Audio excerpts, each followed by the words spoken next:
Washington is bigger, faster, and stronger in 2025.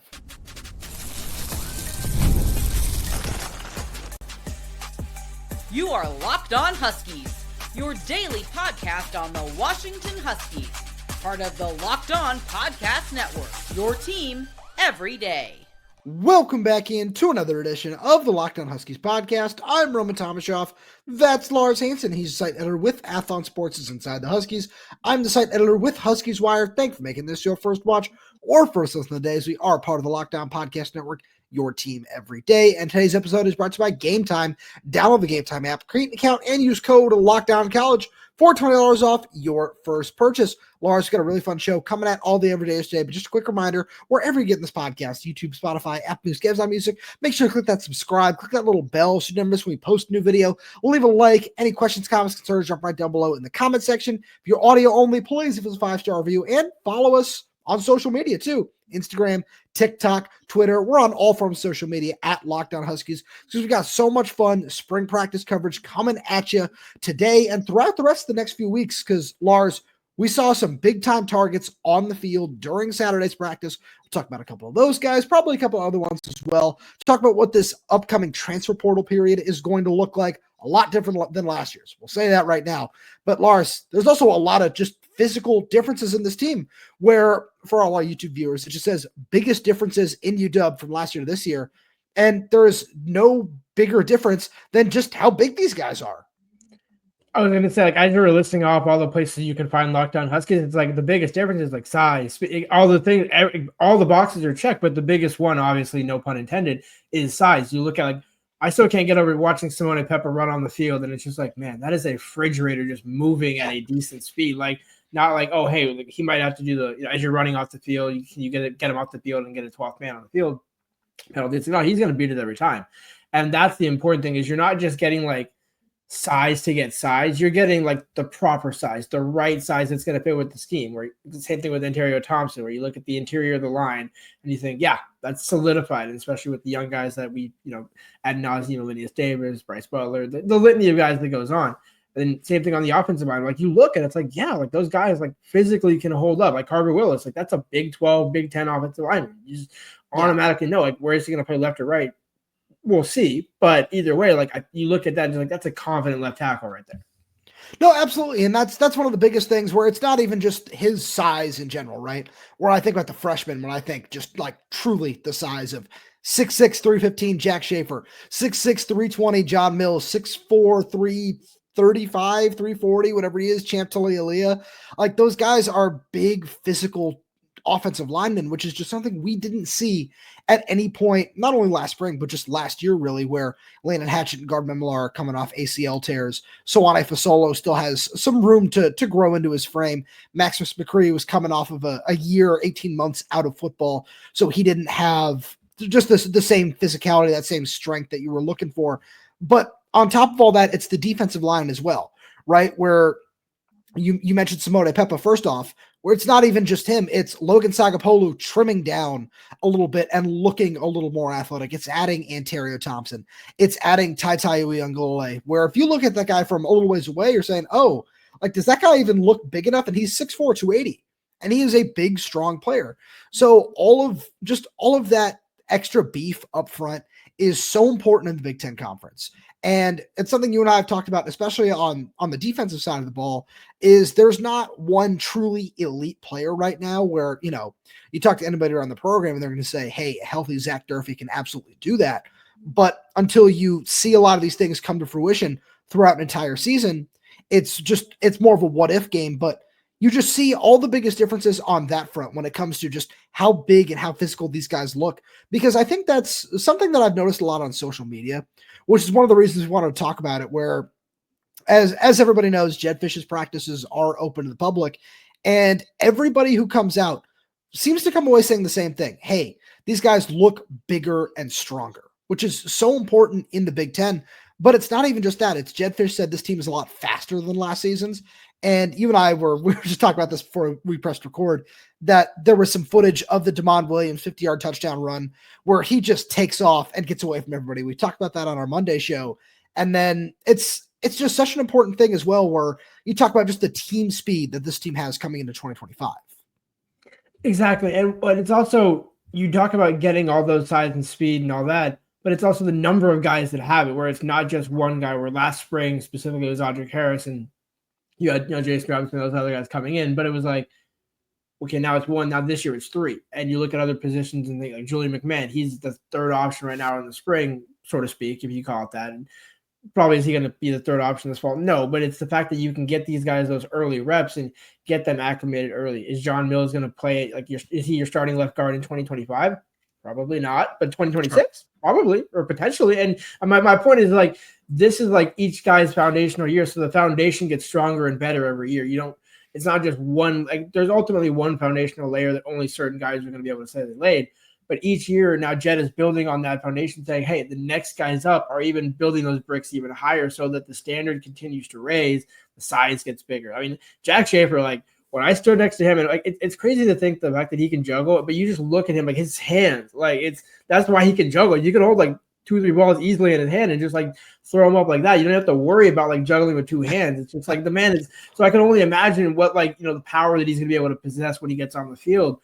But then think about the fact those guys are only freshmen. So you have multiple years with them. You're not thinking like, hey, we got this 1-year rental potentially in Carver, and okay, great. Some of those guys are good, but the majority of your guys are still built around the volume that you have for the long term. No, absolutely. And it's just one of the curious things about that. Sorry, I want to jump back over to the speed point as well, because it's something where we've seen it at multiple points throughout the last couple of weeks, from not just Damon, but from Jordan Washington. And then you add in Jonah Coleman, who's trimmed down, 14, 15 pounds, whatever it is. And certainly looks like he's gotten faster and he's trying to find that extra gear. Plus Adam Muhammad, who we know is a top tier athlete in the backfield. And you look at what that's going to look like with this team, plus Omari Evans, who's shown that he can be somebody who can stretch the field for you vertically.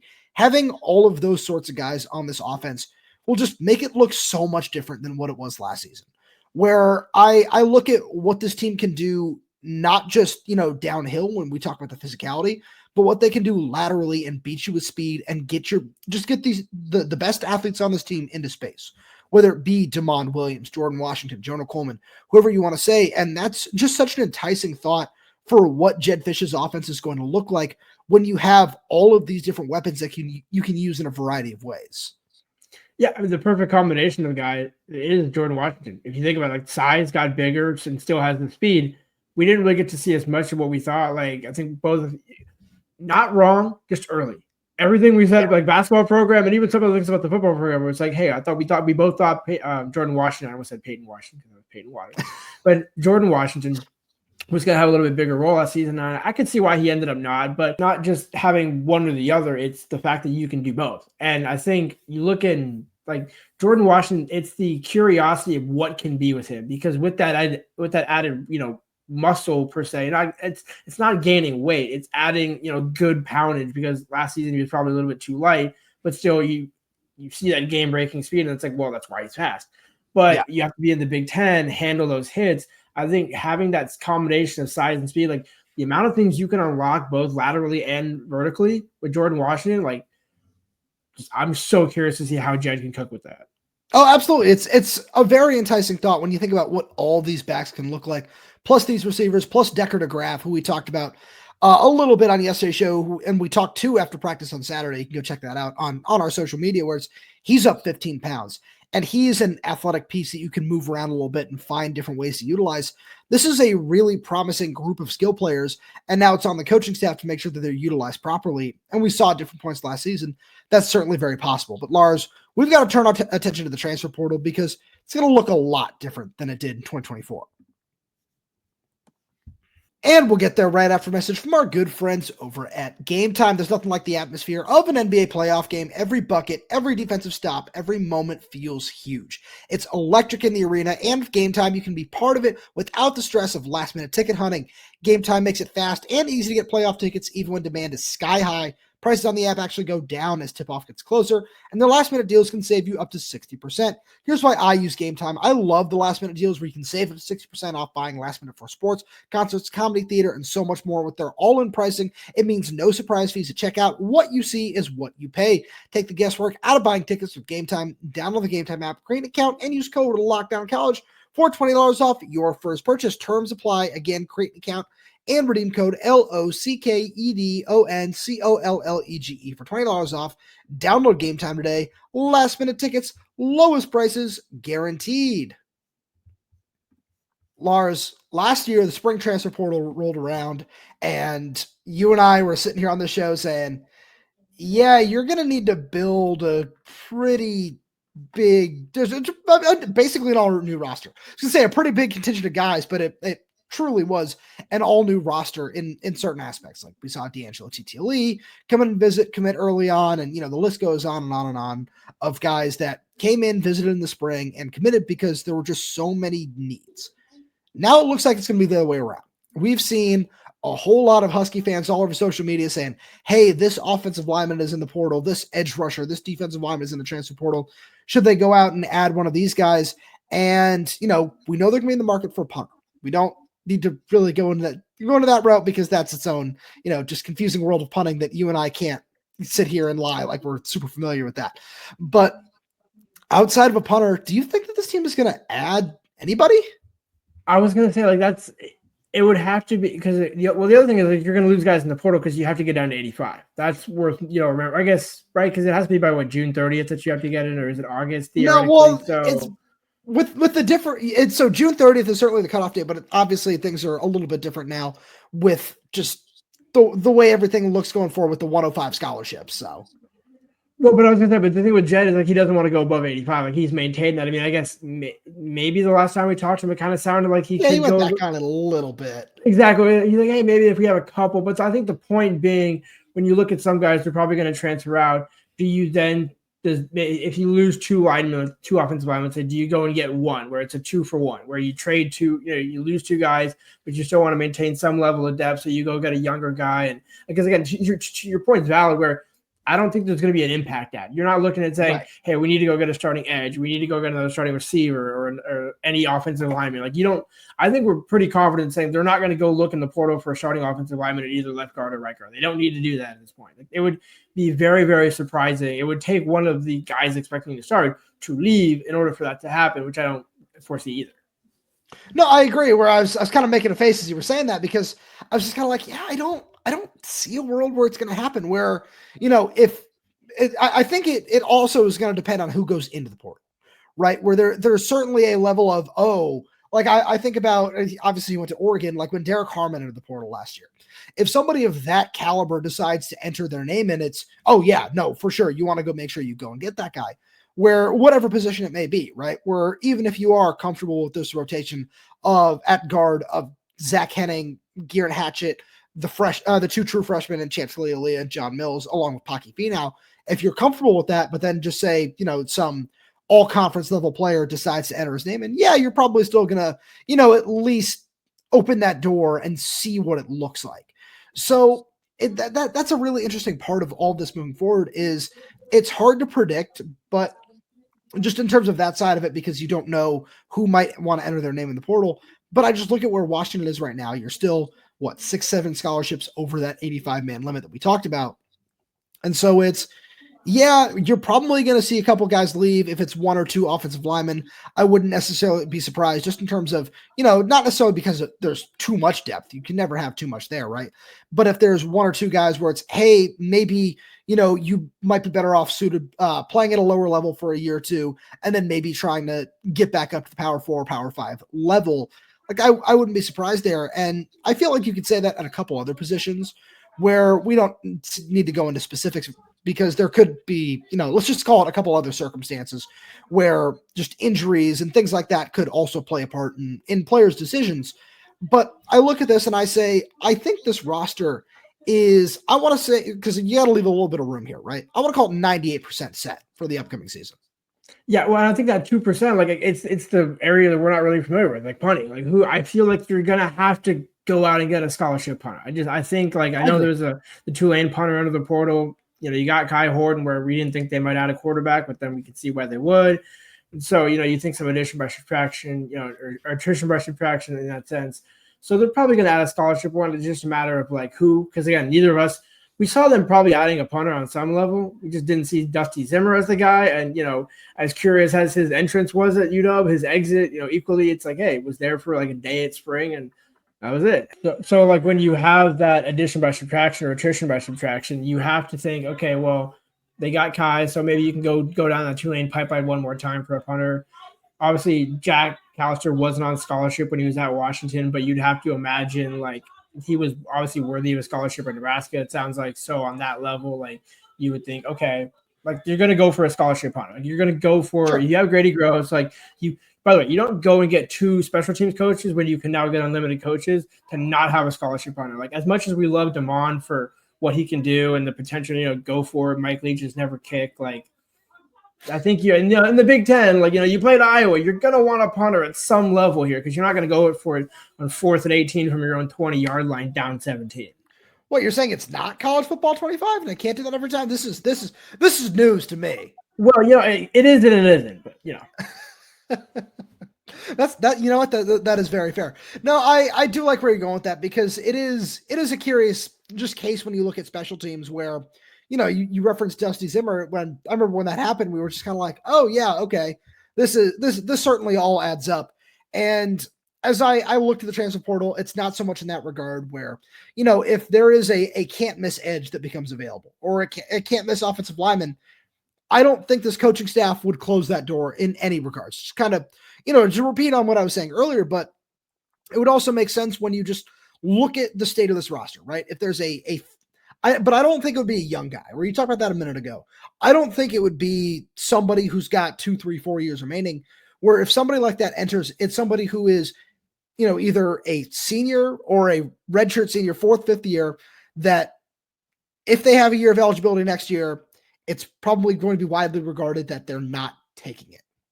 Now, again, this is not me saying, oh, I'm hearing that it's going to be this guy, it's going to be that guy. But I say all that because this coaching staff just loves what this roster looks like. And to, just kind of parlay what we're going to talk about in a couple of minutes with this, where I look at the defensive line and I say, I was writing about this over on Huskies Wire a little bit ago, where I look at the defensive line and I think they like the guys that they have, especially on the interior. And I look at how they're recruiting in the 2026 class after bringing in, Dominic Macon, Caleb Smith, some of these guys who might need a year or two to develop, and they want to pair them with, whoever you want to say in 2026. T.I.U. Mukais is the guy I will always default to because I'm so I'm so intrigued by what his talent brings to the table.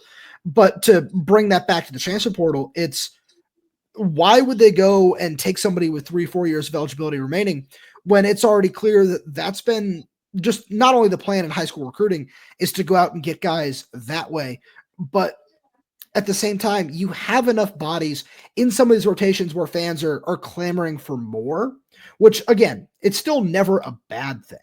But I look at it and I say, when you're adding one more offensive lineman to the mix, unless they are head and shoulders better than everybody else, there's no point in going out and taking another guy. Yeah, no, I mean, I think that was pretty clear. Like once they didn't add anybody else besides Garrett and Carver in the winter portal, it was evident. Yeah. Like, look, we like what we have with the young guys. And to be fair, the amount of youth that you have, like in terms of redshirt freshmen, redshirt sophomores along that offensive line, like they have to play their way out of it. Like you can't just be, oh, hey, we got to go portal, because either way, those guys are going to then end up leaving. And then the problem is you're going to lose more of the young guys than you actually want to. Absolutely. And then you're going to have to go back in the portal again. And it just becomes a bigger issue. So it's worth betting on yourself than it is to try and go back to the portal again and again and again.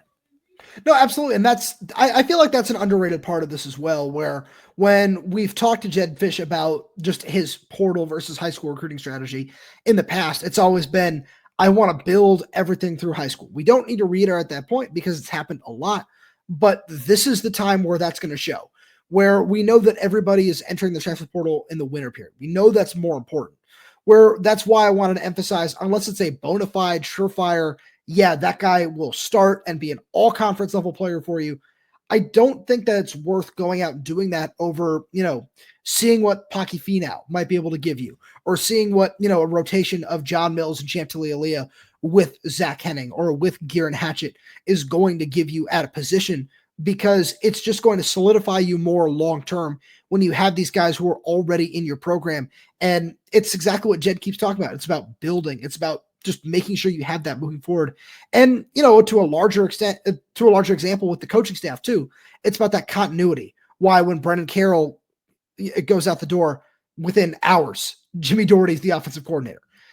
Like it's that level of continuity that's really important to Jedd on his offense, more specifically, because we've seen a little bit more of the revolving door on the defensive side, just, 2 years in terms of coordinators. But Lars, we got to jump over. We got to talk about some of these guys on the recruiting trail. Right after a message from our friends over at Monarch Money. Ever check your bank account and wonder, where did all my money go? Between dining out, online shopping, and entertainment, it's easy to lose track. That's where Monarch Money comes in, your personal CFO, giving you full visibility and control over your finances. Monarch Money isn't just a budgeting app, it's a complete financial command center. You can track all your accounts, investments, and spending in one place, so you stop just managing your money and start building wealth. When I started using Monarch, I realized just how much I was spending on food delivery. Now I budget smarter and save more. Instead of juggling multiple apps, you can use Monarch to check your finances, track spending, and even plan long-term goals. Managing money with your partner is smoother than ever. You can track shared and personal accounts, set goals, and stay on the same page without the stress. Take control of your finances with Monarch Money. Use code LOCKDOWNCollege at monarchmoney.com for 50% off your first year. That's monarchmoney.com, code LOCKDOWNCollege for half off your first year. Lars, we got to start on the edge with these O'Day guys, where they're both on campus over the weekend. And it's one of those things where, again, I said it a minute ago, I wrote about it over on Huskies Wire about building a perfect defensive line class, which for me, that spanned 7 guys, including Bot Mulatalo. And adding both the O'Day guys, that's David Schwarzel and Fasciale, adding those guys to the mix are very, very important, not just in terms of, they're in-state players, right? And you like building through an in-state class, but they are the big, physical, versatile defensive linemen that you need that can set the edge against the run and are super physical, and you can kick them inside if you want to and have them rush the passer from the interior. And in a conference that thrives with big, deep, physical defensive lines, these are perfect players for what you're looking for. Exactly, and I think that's the key. Is it's not like they're going to be the only two, but they're the foundational two. Like you need the guys, the essential pieces of the class, the meat and potatoes, if you will, of the class. Yeah. Where you look and say like, well, you don't need 1, you don't need 2, you don't need 3, you need 3, 4, 5. You're talking about the extensive numbers that you need to have year in and year out. Those are the type of guys, especially when they're in your own backyard. I mean, even let's be real, like Taylor Mays basically said it without saying it as an introductory press conference when he's like, hopefully those, family ties that I have with Monty and the O'Day staff, like, help us, down the road. Like again, because he's not going to be able to say like, hey, I hope that we can land the 2 top O'Day guys, in the 2026 class, and then some of the guys in the 27 class, and yada yada yada. Like you can't say the players by name, and you don't just hire Taylor Mays as a former O'Day guy alum for that reason. You don't hire him just to get those guys, but it's kind of like the essence of it. You got a former NFL player who started his career at O'Day. Like show the local guys, hey, I made it all the way to the pros. Now I'm coming back to Washington, even though I went to college at USC. Like Seattle is where it's all about. And I think that's the cool part about Taylor coming back home, even though we didn't play football here. No, that's a really great point, because not only did he say as much in his introductory press conference, but it's something that has shown up, right? Where you go and you look at the photos that both those guys have posted on social media, where again, they were at practice this past weekend, but during the junior day where they had a little bit more time with the coaching staff compared to at a practice, they're posting photos with Taylor Mays where it's, hey, yeah, look at this O'Day alumni. That's cool stuff.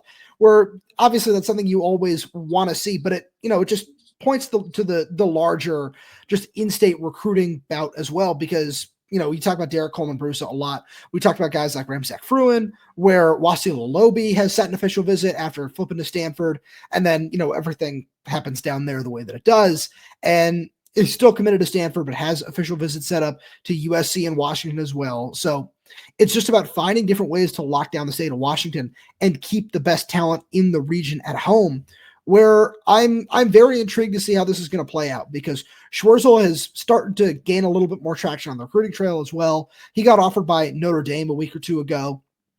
And it's things like that where, I feel like a lot of people around the Big Ten and in the SEC are still going to look at a player like that and say, oh, it's a 3-star recruit who, he ended up going to Washington, but that's not the biggest loss in the world for some of these other programs. But for Washington, it's a huge win, right? Where you can point to a guy like that and say, hey, look, he has offers from Michigan, from Notre Dame. Those guys wanted him and they couldn't get him. And now we have an opportunity to coach him up and develop him at home the way that, so many other players have come to the program have. But Lars, speaking of Notre Dame, we should talk about Brian Bonner for a minute, where I'm really intrigued to see how this recruitment is going to work out because he got a Notre Dame crystal ball from 247 Sports a week or two ago. He's still expected to arrive on campus in about 10 days for an official visit. So I'm curious to see where this is going. And I look at running back and I say, I certainly trust Scotty Graham, especially if we're ranking all 10 assistants in terms of ability to close. I feel like he would be pretty high on that list. And I look at Brian coming back on campus for an official visit. I'm not necessarily concerned about where that recruitment stands right now. No, exactly. I'm with you there. I mean, as I was thinking about that, I was like, when was the last time Notre Dame and Washington went head to head theoretically? And it was it was Asa Turner. I was going to say, it was Asa, but actually before that, the one that I was actually thinking of was Kyler Gordon. Now, again, both defensive prospects, but again, it shows like Washington has gotten that history of, again, I think Kyler's the better example because it's you're talking about a premium West Coast guy. I guess Asa does fall in that category, although he was San Diego, so it's a little further south. But the point being that you've shown that in previous years, you can go, like the Washington brand can go head to head with Notre Dame and keep those West Coast guys home. You can do that one more time with Brian Bonner. And I wouldn't, again, it's an interesting thing where, we talk about every now and then, like, the crystal balls, it could be one thing, or it could be like, hey, like 2 or 3 crystal balls come in and it's a pretty clear indication of where things are going. But it's always the case, like, hey, there's one. Where, like, like Nico got a crystal ball to UNC this morning from an FSU guy. Like, again, so there's certain like layers to, like, hey, is it a Fong bomb? Is it, I know that's sure. 3 now, but like that sort of thing where you're talking about where's the level of information here? Because certain people, it's like, okay, now maybe they are leading in the race.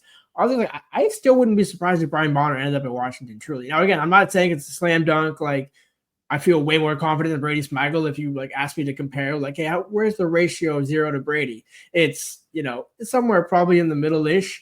But I think the more you emphasize with Scotty Graham, like, he's the guy that you want to hang out with at the cookout. Like, he's the guy to just be around, have fun with. I mean, it's just no way. Like, the amount of times he's posted photos with Scotty, like, recruits really gravitate towards him. And we both know Scotty's story, coming from the NFLPA and how he wanted to be able to raise his kids, and now he can get into coaching, and you can see the father figure in him where it's like, no, like I'm gonna be like a father figure to you. I mean, you can see like Jonah where it's almost like, hey, like Jonah knows more about Scotty Graham and his wife than most people do. And so it's like, and that's not a weird, but just like because of the close-knit relationship that Scotty has. And I think all these things tie down to the emphasis that Washington has on relationships. Notre Dame coming in late, those sort of things.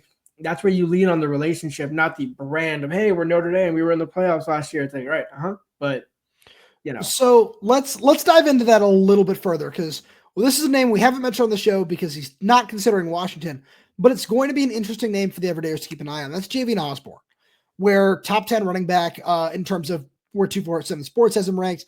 He's deciding in the next couple of weeks. I can't remember the date off the top of my head, but he's down to Michigan and Notre Dame. And you talk about that Notre Dame crystal ball that I believe this same expert from 247 who has the Brian Bonner crystal ball in also has Javian Osborne projected to pick Notre Dame. He's also got a couple to Michigan. Those are the 2 schools that he's deciding between. And curiously enough, those are 2 of the other schools that are also on Brian Bonner's top list. So a little bit of just an interesting scenario to watch that play out over the next couple of weeks. And especially because I don't believe that Osborne's commitment date is before, it's definitely after Brian Bonner's official visit. So something to keep an eye on where Washington is going to have another shot with him on campus in a much different setting before that happens. So certainly a lot of things can change in terms of, especially where those crystal balls are right now.